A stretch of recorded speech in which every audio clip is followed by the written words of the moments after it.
It can be really hard to leave a place you once called home, especially if you have great memories of that same place. You either leave to grow and evolve as a person, or get stuck in a place that makes you yearn for the old days. Either way, returning home in some capacity can bring a lot of perspective on the journey that got you there in the first place.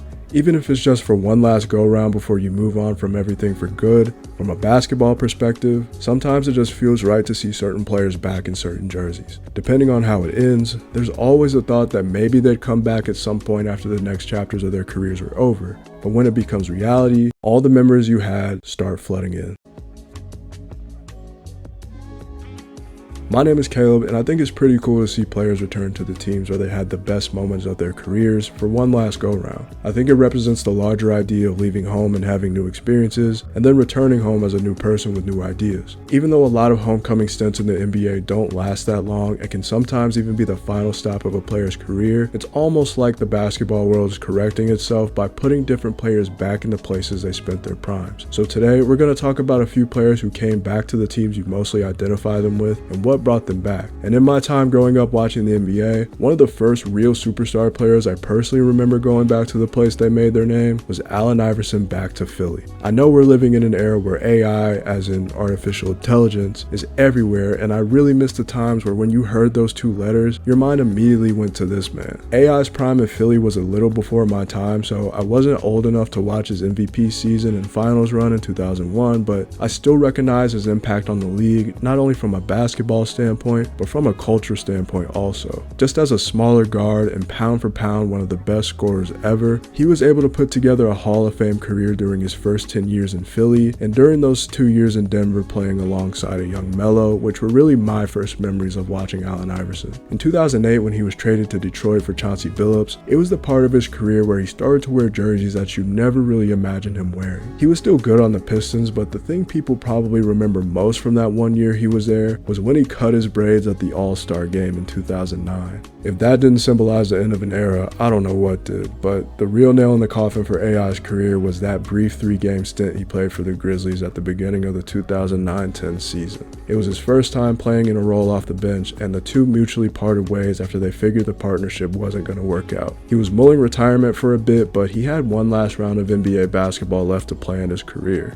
Iverson couldn't envision himself ending his career anywhere else than where it started, and in December of 2009, he returned to the Sixers for the final stop of his NBA career. Almost 10 whole years after leading Philly to the finals, he was now 34 years old and on a league minimum deal. His first game back was on December 7, 2009, against another one of his former teams in Denver, to one of the warmest welcomes you'll ever see in a player's homecoming. His last stint in Philly and the NBA as a whole only lasted 25 games before leaving the team in February 2010 to help take care of his daughter, who was going through health issues at the time. AI didn't officially retire until 3 years later, but his homecoming was one of the first notable ones of the 2010s decade. It's always weirdly sentimental seeing iconic players from the youngest parts of your basketball fandom slow down and call it a career, and at least for me, Kevin Garnett was one of those players that it kinda hurt to see slow down. As I mentioned before, most of my earliest basketball memories start in the mid to late 2000s, so I remember KG mostly as a Celtic, but when I went back and watched the highlights of him as a Timberwolf, he was bar none one of the most intense players to ever play this game. He was really Minnesota's first franchise player in their team's history, and very quickly became their best player ever. Even though the team was only around 6 years old when he was drafted in '95, he instantly became the face of basketball in Minnesota. He'd rack up 10 All-Star appearances, 8 All-NBA selections, 7 All-Defensive selections, and most notably an MVP in 2004. And while the playoff success was never really there, Timberwolves KG was just different. Anywhere else he could probably make a true difference and help a team get to an NBA Finals, and in 2007 he'd get traded to Boston and form arguably what kicked off the NBA Super Team era alongside Ray Allen and Paul Pierce. And in his first 2 years in Boston, KG was still one of the best players in the league. He was getting a bit older, but he'd still be crowned 2008's Defensive Player of the Year, and finally got to add a ring to his resume as the '08 Celtics would go on to win the NBA title. As KG would deal with a handful of injuries during his last few years in Boston, including another run to the finals where they'd come up short in 7 games against the Lakers in 2010, the Nets would try to get the last good parts of KG's career by trading for him during the 2013 offseason. This would be the year where his numbers would fall off the cliff and he was officially far gone from his All-Star days. The mid-2010s Nets were legit some of the worst teams of the decade, and seeing KG get trotted out on those teams just did not feel right. They weren't winning, he was one of the oldest players in the league, and he was spending his final NBA days on rosters that had no sense of direction. That's no way for an NBA legend to go out, and I think even he realized that's not how it was supposed to be.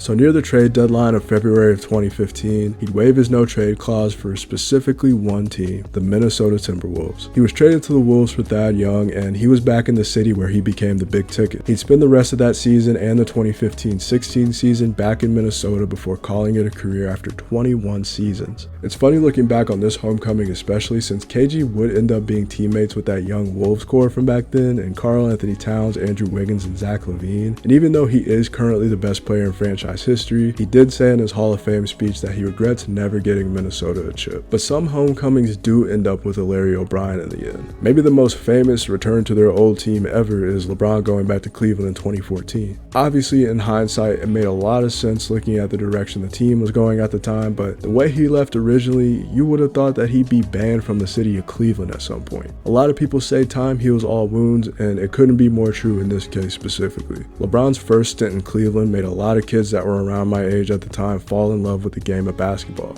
Every night the Cavs were on national TV, it was almost required viewing because you didn't know what type of insane performance LeBron was going to have that night. Around that time, the league had the Where Amazing Happens campaign, and I loved all those commercials, but I always think about the one with LeBron against Boston. On top of the Kevin Harlan with the no regard for human life call, I think that encapsulated what it was like to watch LeBron in Cleveland during that era. We all know how great he was during that first stint, but he was also haunted by the playoff shortcoming. From #1 pick to leading the Cavs to their first finals in franchise history and the 2 MVPs, it all ended with him taking his talents to South Beach. To be fair to Cavs fans, the decision was a crazy way to announce you were leaving, but it was one of those sports events that everyone knows where they were when it happened. That night on every sports show on TV, you saw jerseys being burned, all the murals and posters were starting to be taken down. It was maybe the most immediate erasure of a player's legacy with a single team to that point. Even in that first game back to Cleveland as a member of the Heat, I don't think anyone saw a return in a Cavs jersey just 4 years after playing in an environment like that. But time went on and he'd win back-to-back championships with the Heat and finally got those rings on his resume.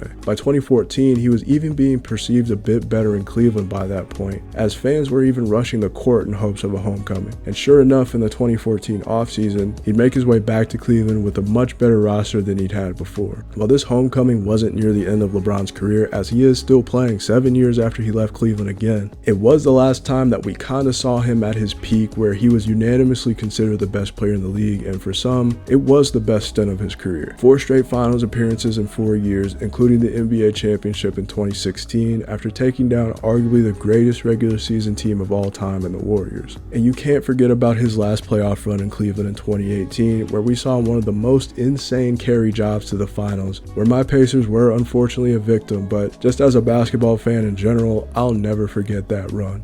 LeBron would head west to LA in the 2018 offseason after completing his promise to Cleveland while doing it on his most iconic team. There was a time where it looked like he'd be a Cav for life, and the same thing can be said for his Heat and Cav teammate, Dwayne Wade. Like, they call Dade County Wade County, man. Like, I don't think anyone, even non-Heat fans, wanted to see D-Wade play for another team. From 2003 to 2016, Wade established himself as the greatest player in franchise history. Very early on, as not only one of the best scorers in the league, he became one of the most iconic slashers in the game and a very competent defender in his own right that culminated in the 2006 NBA championship, Miami's first in NBA history. His legend in Miami grew even more once he was joined by LeBron and Bosh in 2010, and while he began to slow down a bit because of injuries, he was still the most beloved player on the team, helping Miami win 2 more championships during their Big 3 era. The post-Super Team Miami Heat saw interesting development in Wade's career from a team standpoint, as it was around the time he was looking for his last big contract. He had continually taken pay cuts so the team could compete for championships those previous few years, and he felt it was time for his final big payday. But Pat Riley didn't see it that way, and when Wade felt like he was being lowballed, he would take his talents to Chicago and play for the Bulls. Wade in Chicago wasn't the weirdest thing ever because he is from there and wanted to play for the Bulls at least briefly in his career, so his one season in Chicago didn't feel too out of place. What did seem out of place though was his half season in Cleveland wearing those Cavs uniforms the first year of Nike's contract with the NBA. Yeah, he was with LeBron again, but with Wade being 36, coming off the bench full time, and the team underachieving by the midpoint of the 2017-18 season, it wasn't moving the needle for anyone. The Cavs that year had maybe the most turnover midseason of any team team I've ever seen, as after that year's trade deadline, they almost had an entirely new roster and D-Wade was not a part of it. Instead, he was traded back to Miami. He and Pat Riley had made amends and he was going to finish his career as a member of the Heat. The Heat weren't going to be super competitive during his final season in 2018-19, but as he announced that he was going to retire at the end of the season, it served as one of the more proper farewell tours for a player who had a Hall of Fame career, and he ended up racking up an honorary All-Star appearance to go with a few more iconic moments to end his career. His final game in the NBA saw him have a triple-double with his Banana Boat brothers watching courtside.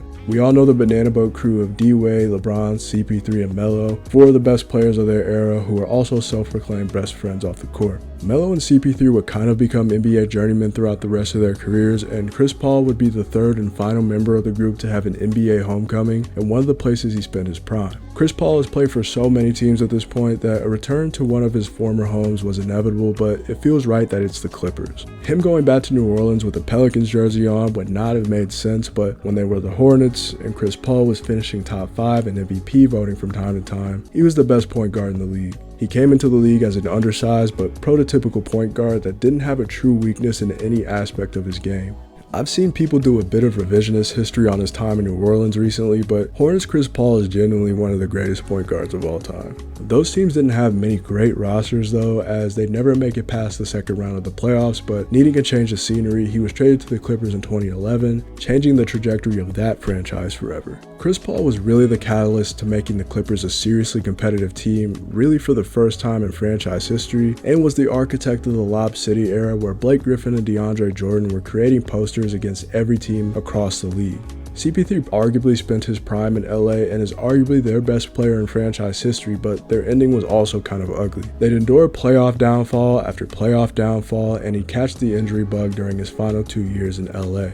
He was traded for a haul to the Rockets where they almost defeated the Super Team Warriors in the 2018 Conference Finals, but his Rockets tenure would only last 2 years. Paul would see multiple short stints after Houston, spending a year in OKC, 3 years with his first and only Finals appearance in Phoenix, a year in Golden State, and after a year in San Antonio, he found himself at a career crossroads. He wanted to be close to his family as his career reaches its twilight and also still have somewhat of a chance to win a championship. So for his 21st and possibly final NBA season, Chris Paul is back in the number 3 Clippers jersey. At 40 years old and alongside the rest of the Clippers roster, they're on track to be the oldest team in NBA history with an average age of 33 years old for the 25-26 season. When healthy, the Clippers can still be competitive in what will probably be one of their last real cracks at a championship with this core. On the other side of the NBA age spectrum, and a team who's a bit further away from competing for a championship at the moment, the Blazers are also getting back their former franchise player in Damian Lillard after a dramatic breakup that ended up only lasting 2 years. Lillard was in the weird position of being pressured out from both the teams and fans themselves,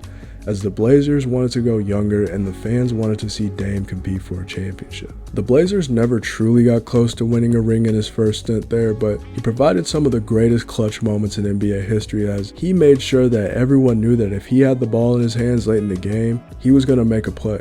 Coming out of Weber State, he was the 2013 Dark Horse for Rookie of the Year in a draft class that was headlined by Anthony Davis, and sure enough, he'd have a rookie year for the ages and take home the league's highest first-year honor. It was off the ground and running after that for his first time in Portland, as he almost immediately became a perennial All-Star and All-NBA selection. He is undeniably one of the greatest scoring guards of all time, and just when you thought he couldn't get better than 30 points a game, he'd get up to 32 per game by 2023, averaging a pretty insane 25 a game in 11 years as a Blazer. You can't not think of all the game winners he hit in Rip City, including 2 of the most iconic playoff buzzer beaters ever, sending the Rockets home in 2014, and of course the shot over Paul George that indirectly caused the Thunder to trade for SGA during the very next offseason. They'd also peak as a team during his first time there in 2019, making the Western Conference Finals, but they would get swept by the Warriors. His last great moment during his first tenure in Portland came in February 2023 when he had a 71-point game, but the season as a whole was disappointing as they would miss the playoffs, a rare occurrence with Lillard as their best player. Despite previously saying that he'd be okay with staying in Portland through a possible rebuild, he'd formally requested a trade during the offseason, and he was traded to the Bucks in what initially looked like a win for Milwaukee. They did have to deal away Drew Holiday to get him, but they were now a championship favorite again, and after bowing out in the first round, little did they know with Dame on their roster, they'd have the same fate for the next 2 seasons.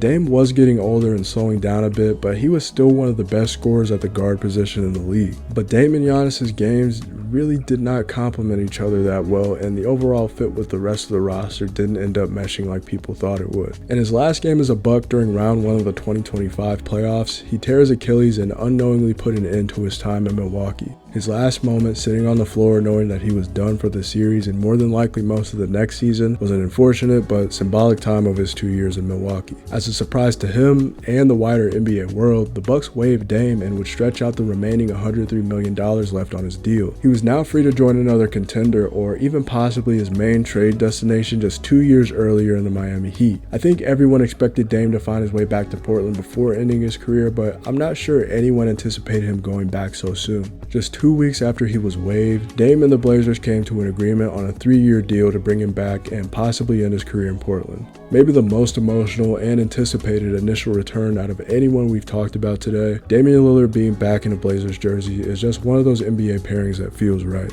Dame is one of the few players who has publicly taken his stance against ring culture, and while admitting that it is the ultimate goal of the sport, he also values the other things that comes with life in the NBA. He really valued the community in Portland, and it was the only city that his kids knew their entire life up until a few years ago. I think players like Dame show that being on certain teams just mean more to certain players, and in turn, us as fans will always identify these players with those franchises, which has really been the overall theme of this video. We can go on for days about players who return to the teams that you probably identify them most with. We only talked about players that came back in more recent NBA history, but there's more out there, like some of the 04 Pistons scorer and Chauncey Billups and Ben Wallace going back to Detroit to end their careers. And even beyond the last 2 decades, where a player like Scottie Pippen would leave the Bulls and come back 7 years later to play his final season in Chicago. There are some players that fans want back and players that fans want to stay as far away as possible from their teams, but you gotta admit, players going back to where they spent their primes and officially closing the chapter to those parts of their career is pretty cool to look back on.